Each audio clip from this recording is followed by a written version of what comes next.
स्वभावतः एक व्यक्ति जो दुनिया की सारी खुशी प्राप्त कर चुका हो, सारे वैभव प्राप्त कर चुका हो, सारी खुशियां प्राप्त कर चुका हो, हर तरह के जितने भी सुख हैं सभी प्राप्त कर चुका हो, उसके जीवन में दूर दूर तक कोई दुख ही ना हो, कोई तनाव ही ना हो, कोई संकट ही ना हो, ऐसा व्यक्ति दुर्लभ ही है।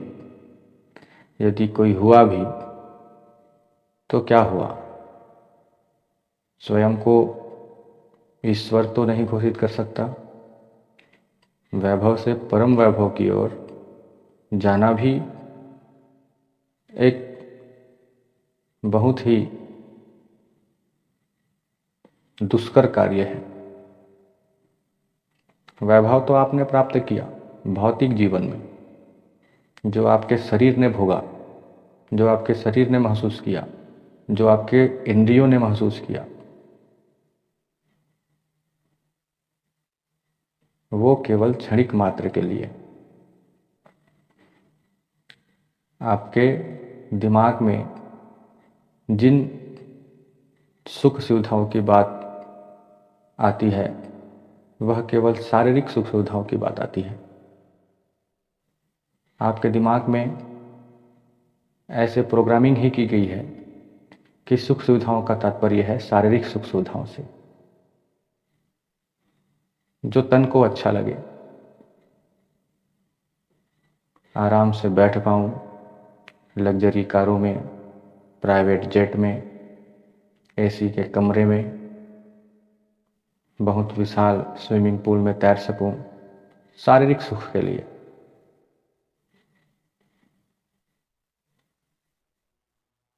प्रारंभ से ही यही सिखाया गया कि भौतिक सुख सुविधाएं ही मानव जीवन में श्रेष्ठ है।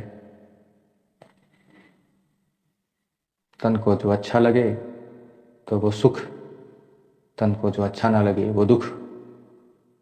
आंतरिक मन के भीतर झांक कर कहीं अंतर मन में खुशी खोजना तो दुर्लभ हो गया है। इन सारे भौतिक सुख सुविधाओं से दूर कहीं अंतर मन में इससे कहीं ज़्यादा चिर स्थायी सुख व्याप्त है। उसकी ओर ना कोई ध्यान देता है, ना कोई उसकी विशालता को समझने का प्रयास करता है। सब दौड़े भागे जा रहे हैं, किसी को किसी चीज़ की कोई परवाह नहीं। जिस शारीरिक सुख को प्राप्त करना चाहते हैं उसी शरीर को इतना घसीट रहे हैं, इतना घसीट रहे हैं कि जब वो शारीरिक सुख प्राप्त करने की बारी आए तो वह शरीर ही ना बचे। इतना कष्ट हो कि आप मखमल के चादर पे भी बैठो तो कांटों की तरह गड़े। उसी शरीर के सुख देने के लिए तुमने मेहनत किया और आज वही शरीर इस काबिल नहीं है कि उस सुख को भोग पाए। ये मन स्थिति, ये मानसिक स्थिति कैसे निर्मित हुई? किसने सिखाया कि शारीरिक सुख और भौतिक सुख ही सुख की पराकाष्ठा है?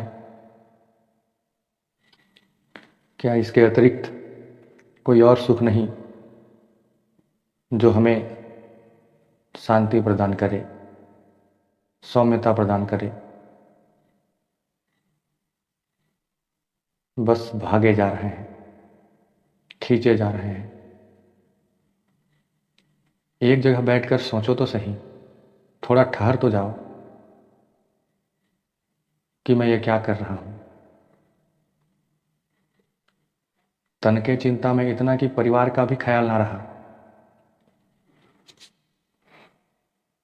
जिस परिवार को सुख देने मेहनत कर रहे वही परिवार आज दूर हो गया। बाद में वापस आकर कहा कि मैं तो तुम्हारे लिए ही कर रहा था, तब तक परिवार बहुत दूर जा चुका।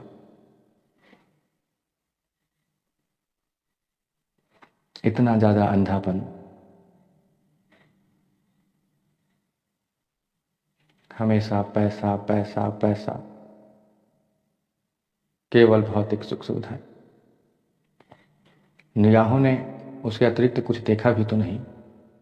जैसे सिखाया गया, पढ़ाया गया, दिमाग में वही गूंजता गया। दिखावा का जीवन जी रहे हो, सिर्फ दूसरे को दिखाने में ही अंदर खुशी और शांति मिलती है कि मेरे पास 4 कार है, 10 बंगले हैं, इतना ज़्यादा प्रॉपर्टी है। बस यही एक खुशी का जरिया बन गया है। दिखावे का ज़माना। कोई सोचता ही नहीं कि मैं कैसे खुश हूँ, मुझे किस प्रकार से स्थायी शांति मिलेगी। जो क्षणभंगुर शांति होती है दिखावे की, पड़ोसी ने बाइक ले ली तो तुमने कार ले ली, तुम्हें खुशी मिल गई क्योंकि कल तक के पड़ोसी के पास बाइक था।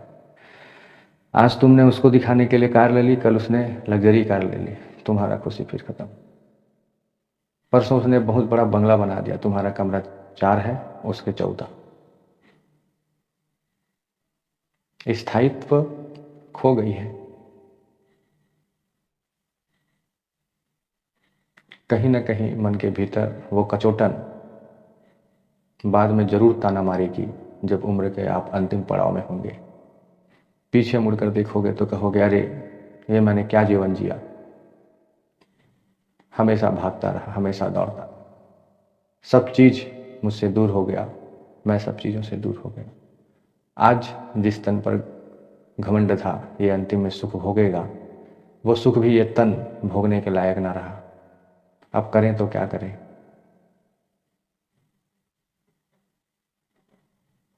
मन तो बहुत करेगा फिर से पीछे जाकर के सब चीज सुधार लूं, लेकिन तब तक शरीर में उतनी ऊर्जा ही ना बची रही होगी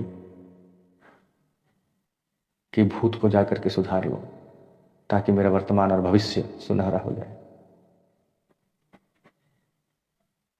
इतना दर्द, इतना पीड़ा होगा, आंसू बहेंगे, आत्मग्लानि होगी, तनावग्रस्त हो गए। जिस जीवन को सुखमय बनाने के लिए भागा दौड़ा करता रहा जीवन भर, आज वही जीवन आज समाप्त होने को है और कुछ भी नहीं हाथ में। कुछ समय ही सही ठहर तो जाना था, किंतु अब सब समाप्त हो चुका है। इसलिए दूर मत भागो। सिर्फ तन के सुख के प्राप्ति की कल्पना ना करो, भौतिक सुख की प्राप्ति की कल्पना ना करो। अंतर्मन में आंतरिक सुख को ढूंढो, बाह्य सुख स्वयं प्रकट हो जाएगा। परिवार से नाता जोड़े रखो।